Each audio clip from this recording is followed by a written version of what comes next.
Welcome to Flirting with Bitcoin. I'm your host, Mandana Yousefi, and this is my boo, Ian Reese. Hey, babe. Hey, what's up? You tell me, what's good? Podcast is going pretty good. Yeah. We actually crossed over 100 subscribers. Ooh. So we're in the triple digits. Aw. Go us. I didn't know that. Yeah, I did the math like after the last episode, and between Spotify and Google Podcasts and Apple Podcasts, we're over 100. Okay, so I'm suddenly like so much more self-conscious knowing that there's so many of you out there. Thank you for listening, guys. It's been really fun. We try to make these worth your time, and we try to make these easy to digest and fun. I'm having a blast. Yeah, we also got I'm going to call her our first super fan.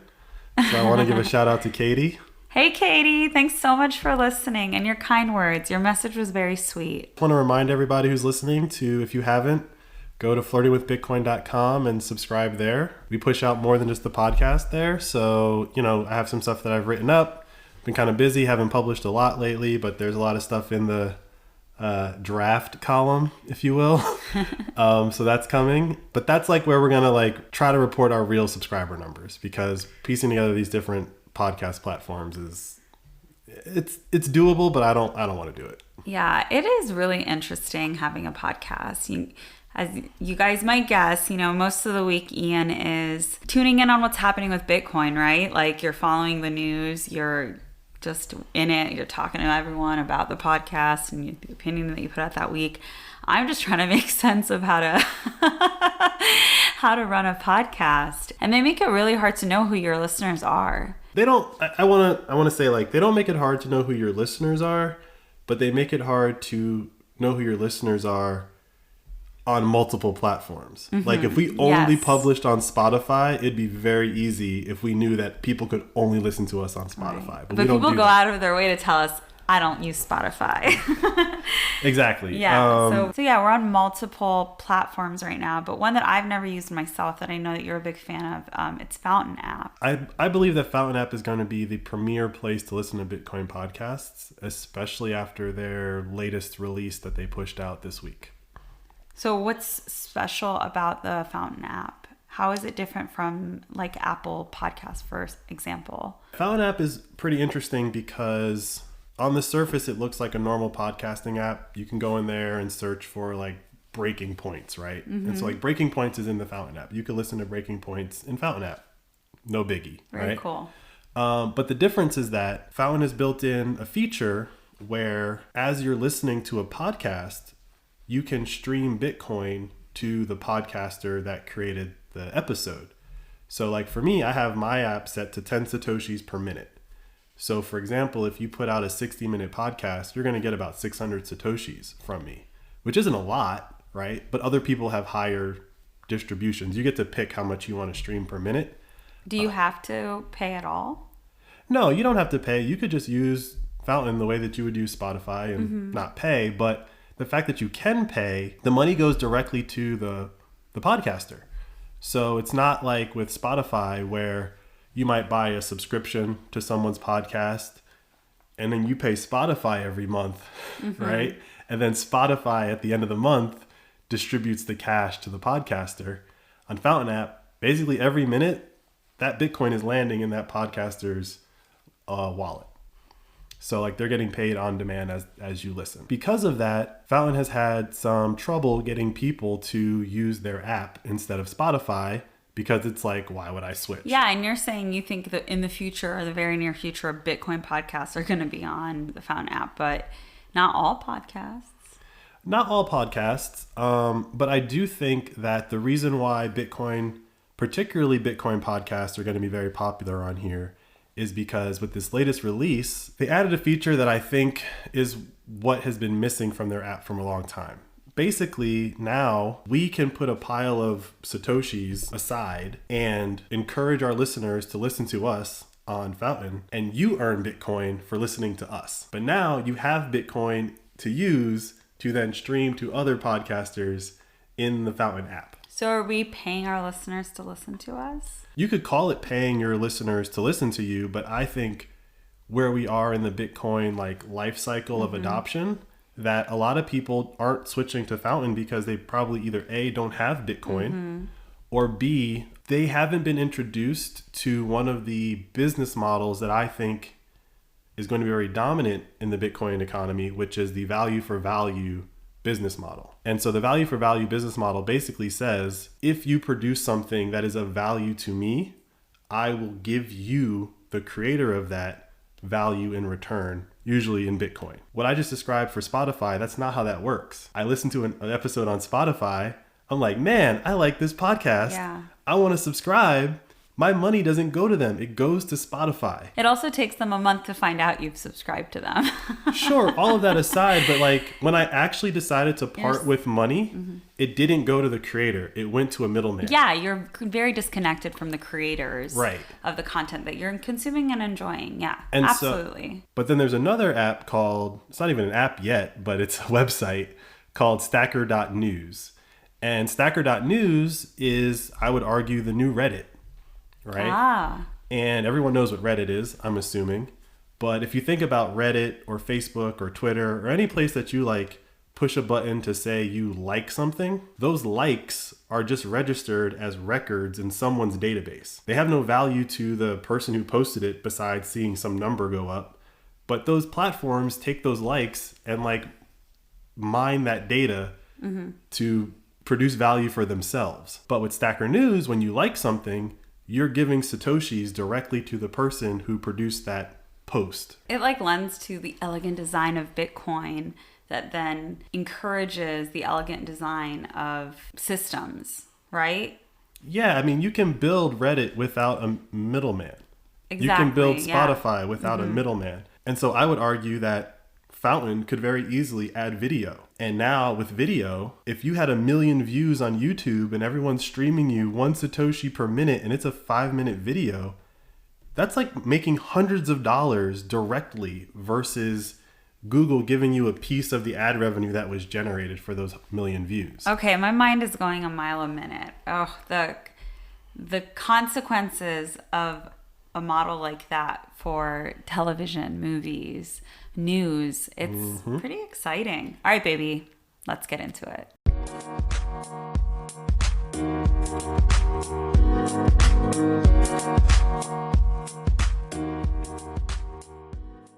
Okay, Ian, so what's this plan? We're going to put some Satoshis in a pot and tell our listeners to hop on the Fountain podcast app and get some Satoshis from us. I mean, the irony is that we're recording this episode right now, so like no one is going to hear that and listen to us on this episode.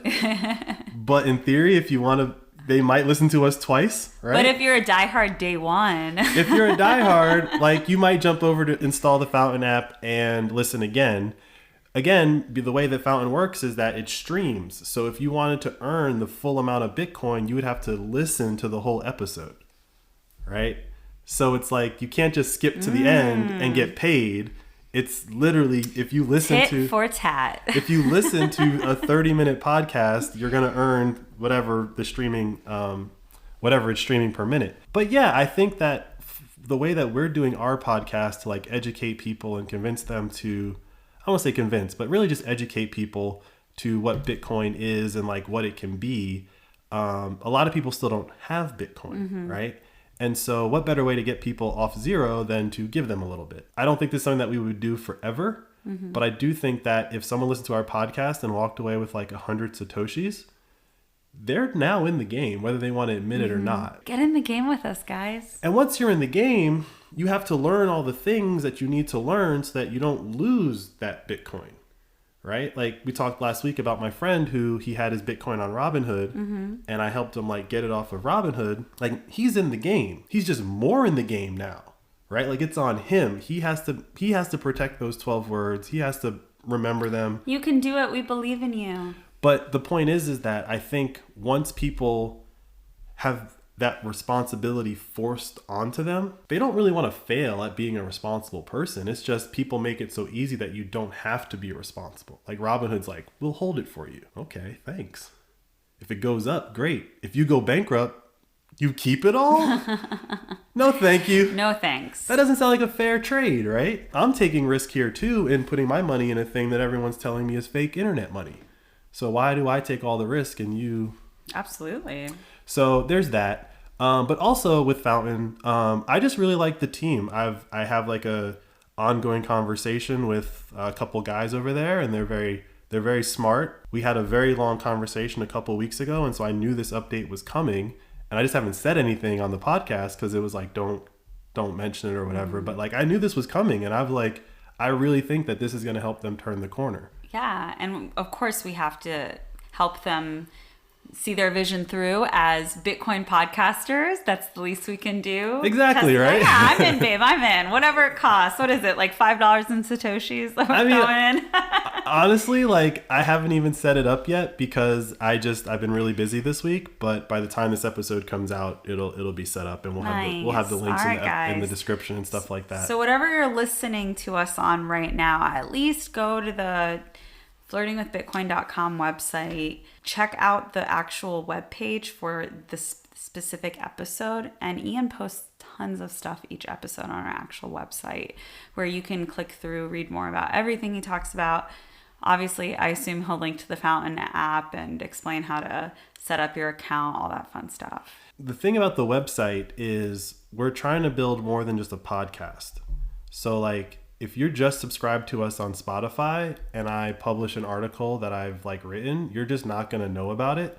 I have considered like recording them, like reading them out loud and recording it and just pushing it through the podcast. If that's something that interests you, like reach out, let us know. show@flirtingwithbitcoin.com is the email address. But yeah, there's more going on the website than just the podcast episodes. Yeah. But like I was saying, going back to the value for value, there's another website that's been around for a little bit also called Stacker News. Right. So this is the one that you're saying is the future version or the upgraded version of Reddit.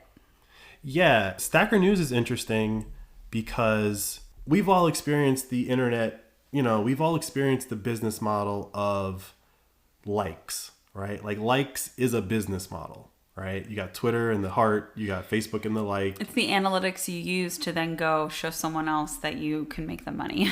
Yeah. I mean, subscribers are also that, right? Mm-hmm. With Stacker News, the metric that is used to determine like if something is good or not is actual money. It's Bitcoin. You could have 1,000 likes on Reddit or 1,000 Satoshis. Which one would you prefer?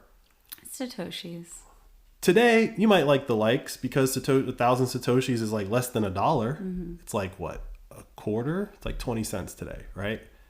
But if you produce a bunch of posts that produce 1,000 Satoshis each, and in 4 years you have 10,000 Satoshis that are worth like $100, like that's money you earned from just putting content on the internet. Which everyone is doing already for free. We all do it for free already. Creating content is so much work. And so the reason why Stacker News like jumped out to me is that back when I first got into like crypto and Bitcoin and all that, there was a website called Steam or Steemit. It was like STEEM.IT or something like that. They had built this.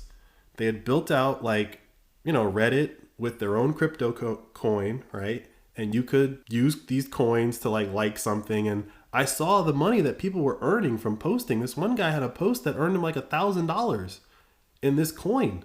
And I was like, yes, that makes sense. And so I always was like, that's a good idea. But then as I learned more, I learned like, but these like altcoins, like there's something off about it, There's something off. And as I got deeper and deeper and deeper, I was like, okay, that idea is valid, but someone's going to build it on Bitcoin. It needs to be rooted in a real legitimate currency. Exactly. That's, what I've been saying about all of these altcoins is that they're just test beds for a feature that will eventually be built on Bitcoin. Yes. And I remember you've talked about Stacker News before, but the piece about Stacker News that really jumped out at me was that because if you want to like or comment, it costs Satoshis, you don't have trolls. I mean, you could always troll, but there is a cost. Yes, there's a cost associated with it, so there would be less. And right now, if you post anything that's crypto, Bitcoin related, the weirdest spam comments show up, and it's just never ending.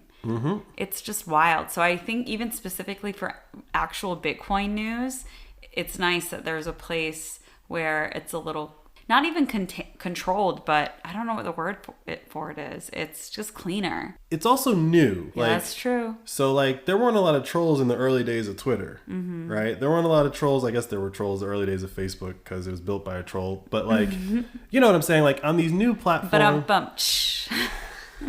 We got to get a soundboard. Oh, don't tempt me. I didn't know you would be cool with that. Let's do it. Listeners, if you want us to have sound effects, tell Ian to let me buy a soundboard.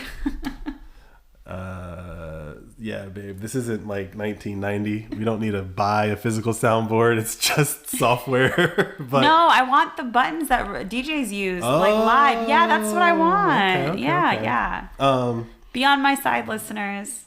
Stacker News is new, so the people that are there are very much like they're there for the Bitcoin and they're there for the Bitcoin news, right? But I think to your point about like there's no trolls is that there's a cost. So like you could literally post the same thing on Reddit, Facebook, Twitter, and Stacker News, and I think we all kind of know there's going to be a varying degree of like spam on your post. Stacker News will just have the least amount, if not zero. However, what Stacker News is also proving out is that just by adding any cost, you have to pay at least one Satoshi. So it's not a lot. Just by adding any cost, it's a deterrent. Yeah. Right? And so I don't remember the name of it. I'll put it in the episode description. I will find it. But there's someone who's building that concept for email. Where like, if you want to send me an email, you got to pay at least one Satoshi. To contact me? For the email to get sent through. Ah, okay. Fair right? enough. but like, it's like, if I give you my email address... Yeah. Right? Like, you should be able to email me. That's fine. But if a random email comes in, we need you to give us at least one Satoshi to prove that... Spam all of a sudden will be reduced. You're right. It's not going to ever eliminate spam, but there's now a cost associated with it. And people have to be a little bit more selective in how much they're taking space in that way. And so, I appreciate that. And so what Fountain, what Stacker News, and whatever this other app is whose name I can't remember, and there's plenty of other people that are building stuff like this. They're all building this using relatively new Bitcoin technology. So Bitcoin itself, the blockchain and me sending you Bitcoin and your wallet and all that fun stuff, that's layer one. That's like the fundamental layer of Bitcoin. Like how to move the money. Yes. But Fountain app and Stacker News, that's all being built on Lightning, which is layer 2. Where we are right now in the Bitcoin ecosystem is people are just now building apps that are built on layer 2. They're just rolling out. Like, that's how new this stuff is. I don't expect people to know about Stacker News unless you're like a super diehard Bitcoiner. Or expect people to use Fountain app. However, what I do expect is the layer 3 apps are going to be apps that people don't even realize that Bitcoin is involved, right? And once we get there, just like people don't really know what happens when they hit like on Twitter, people won't really know what's happening when they watch a video or something like that, right? It's all going to happen behind the scenes, but the information is going to be transmitted over Bitcoin technology. Okay, so if you're listening to this podcast, it means you're flirting with Bitcoin. So I hope in advancing the flirtation, we're taking it to the next level. It's not just me getting to do this stuff. You guys have to do it with me. We're going to download the Fountain app. Yep. But you can stream it on the website as well, right? So you can listen to Fountain app episodes on the website, but you don't do the streaming of the Bitcoin. Okay, yeah. So no, you're going to download the Fountain app. We're in this together. You're going to make an account, and then what? You should probably also make a Stacker News account. Okay. I mean, I don't want to pressure you guys. Do what you feel comfortable with. But if you can also make a Stacker News account. And the reason why I'm saying you should do both of these is so that you can get a taste of the new technology that Bitcoin is enabling. Because even for me personally, it wasn't until I actually got Bitcoin on Stacker News that I was like, oh, Yeah, right? this is how it's actually working. Because there is one detail about Stacker News that is very interesting. So every day I get Bitcoin on Stacker News for no reason, because what they've built is you can post jobs. Like there's a job section on Stacker News, and then there's like this concept called boost. So when you make a post, you can pay to keep it at the top for longer, right? Well, all of that money goes into a pot and then gets redistributed to all the users of Stacker News. So every day I log into Stacker News, I have like 20, maybe 20, 30 Satoshis. And if I give out, I have mine set to 21 Satoshis per like. So like I at least make sure I like one thing. And I'm giving it to somebody, right? It's usually someone has posted a link to a Bitcoin episode podcast that I like, right? But like I try to go on there and like stuff because I know that it's going to redistribute the Bitcoin that I got just from being a user of Stacker News. So if you just sit on Stacker News and do nothing, you will earn Bitcoin. If you just listen to our podcast on Fountain, you will get Bitcoin. All right, guys, do it. That's what I'm getting at. I'm sold. That's what I'm getting at when I'm saying like they should try these two apps, because after like a week or two, you will end up with Bitcoin if you don't have any. All right, guys, let's do it.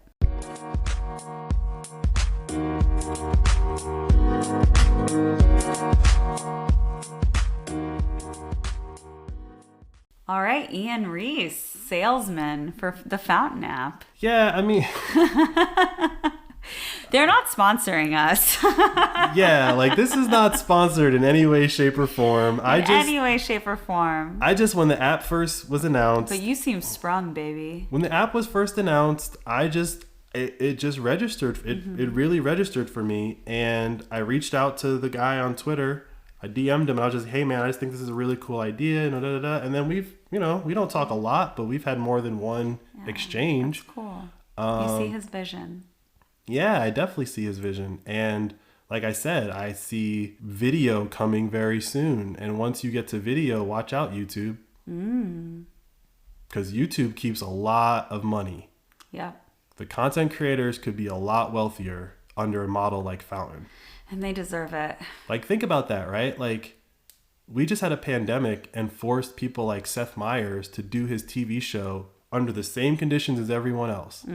It's not that easy. It's not. All those people that he has in that studio make his life easier. These podcasters and like YouTube influencers are doing it in their basement. I know. They're a 1 or 2 person team. They got green screens. They got all the setup. You know, Don't expect that from us, guys. Anytime soon. Anytime soon. But it's coming. It's coming. Ian has a vision. It's coming. We just got to get certain processes under our belt first. But that's my point, is that under a business model like Fountain, YouTubers and podcasters are on a long enough timeline going to generate way more revenue than they currently do. Because right now that revenue has to go through a middleman. And Bitcoin's all about removing that middleman. Typical Bitcoin, always getting rid of the middleman, which I'm good with because I just want to get closer to my man. You love it.